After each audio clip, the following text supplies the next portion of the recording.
안녕하십니까, 박사호입니다. 미 펜타곤이 의회 반대에도 불구하고 중공산 드론에 악성 코드가 없으니 사용하자고 주장했습니다. 공화당의 마르코 루비오, 마샤 블랙번, 탐 카튼, 릭 스캇 등은 선전에는 중공 DJI 따장의 드론이 미 안보에 위협을 가하고 있다면서 미국은 이를 금해야 한다고 주장해왔습니다. 미국의 인프라 정보가 중공에 넘어갈 수 있다고 구체적으로 이유를 밝혔습니다. 미 의원의 문제 제기로 2020년 1월 기준으로 500대 이상의 DJI 드론이 금지됐었습니다.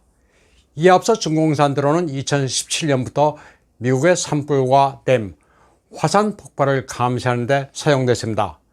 DJI의 제품에는 악성 코드와 해킹 프로그램도 있고 데이터를 중공에 전송한다는 게 미 의회 의원들의 주장이었습니다. 물론 DJI는 이를 부인하고 있습니다. 그런데 엉뚱하게도 펜타곤이 DJI의 주장에 동조하고 있습니다. DJI 대변인 아담 리스버그는 이게 바로 자세 드론이 정부와 기업이 사용하는 데 있어서 안전하다는 미 정부의 확인이라고 말하고 있습니다. 물론 펜타곤이나 DJI의 이 같은 주장이 미 의회를 설득하기에는 역부족입니다. 앞서 열거한 미 공화당 의원들은 중공산 드론에 대해 5년 동안 금지하자는 법안을 추진하고 있습니다. 중공산 드론 금지안은 American Innovation and Competitiveness Act에 포함될 수도 있습니다. 2023년에야 이 법안은 발효되는데 이미 많은 연방정부는 중공산 드론에 대해 잠정적인 금지 조치를 취하고 있습니다. 미국의 대중공세제는 일견 강력한 것 같지만 디테일에 있어서는 이처럼 오락가락하고 있습니다. 다음 소식입니다. 우한 폐렴이 대폭발하기 전인 2019년 중공 군부가 쥐의 폐를 인간과 비슷하게 만들어 바이러스 실험을 했다고 베너티 페어가 보도했습니다. 인간의 폐가 사스코비2에 얼마나 민감한지를 실험하기 위해서였습니다. 유전자 편집 기술로 쥐의 폐를 인간 비슷하게 만들어 바이러스를 실험한 거였습니다. 베너티 페어의 탐사 보도 기자 캐서린 에바는 한 달에 걸쳐 작성한 우한 폐렴 기원에 대한 리포트에서 이같이 밝혔고 MSNBC에도 출연해 그 내용을 소상히 설명했습니다. 캐서린 에바는 리포트 작성을 위해 40명 이상을 인터뷰하고 수백 페이지 분량의 미 정부 서류를 검토했습니다. 미 국무부와 NSC 팀이 우한 폐렴의 기원을 밝혀내는데 애를 썼다고 캐서린은 말하고 있습니다. 미 국무부는 처음에 우한 연구소에 그다지 주목하지 않았습니다. 그런데 중공이 뭔가 은폐한다는 움직임이 두드러졌습니다. 화난 해산물상을 폐쇄하고 연구소 샘플을 파괴하는가 하면 월스트리트 기자들을 추방했습니다.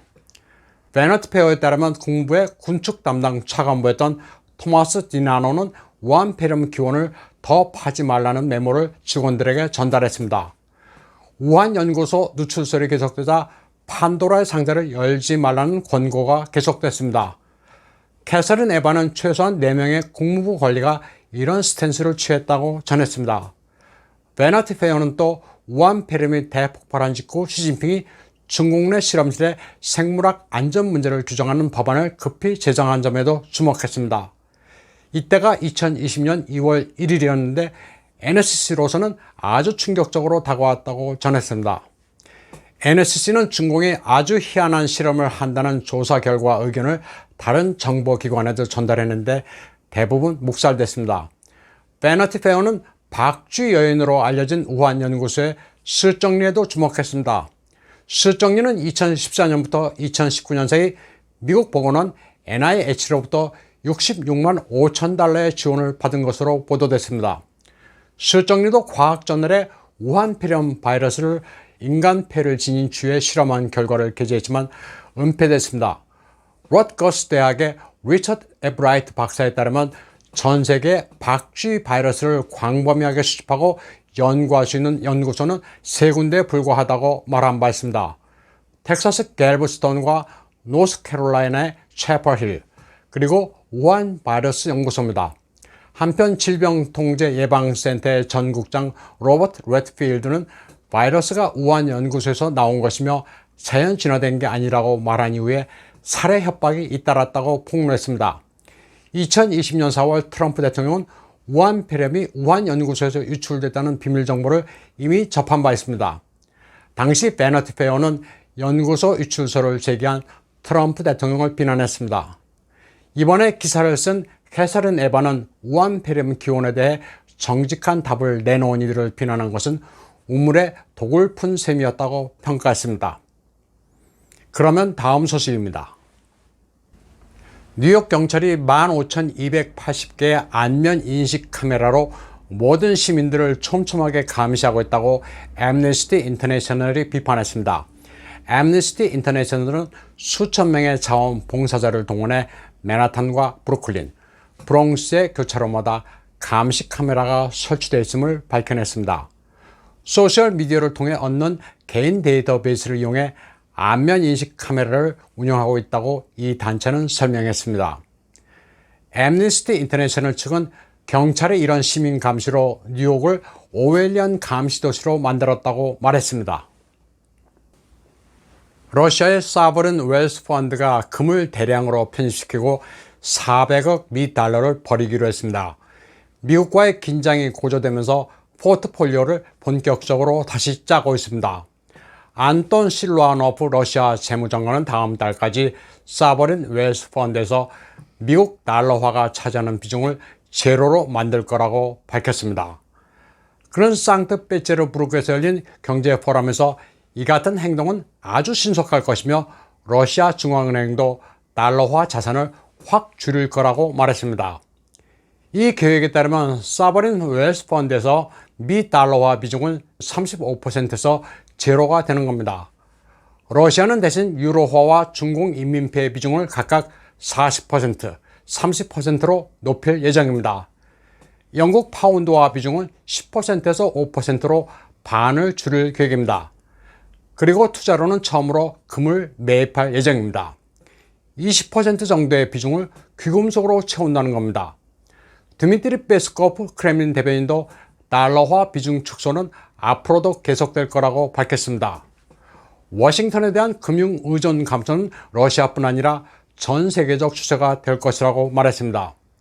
4월 러시아 외무부 차관 알렉산드르 판킨도 미국과 다른 나라 간의 정치적 긴장은 달러화에 대한 신뢰를 떨어뜨릴 것이라고 말했습니다.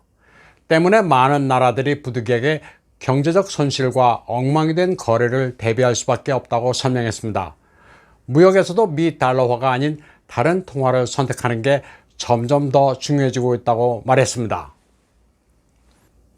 상트페테르부르크 국제경제포럼에서 블라디미르 푸틴은 노르트 스트림 2 파이프라인이 완공됐다고 밝혔습니다.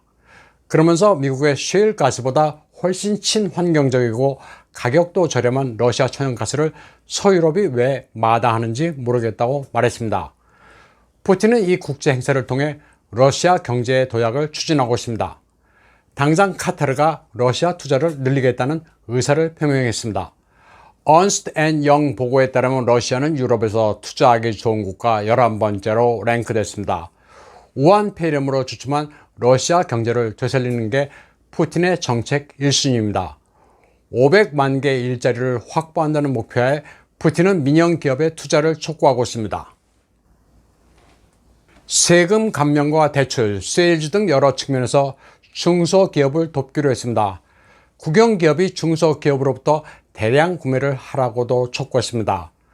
우한 폐렴으로 인한 피해에도 불구하고 2021년 커머셜 섹터의 이익은 사상 최대치에 달할 거라고 푸틴은 자신했습니다.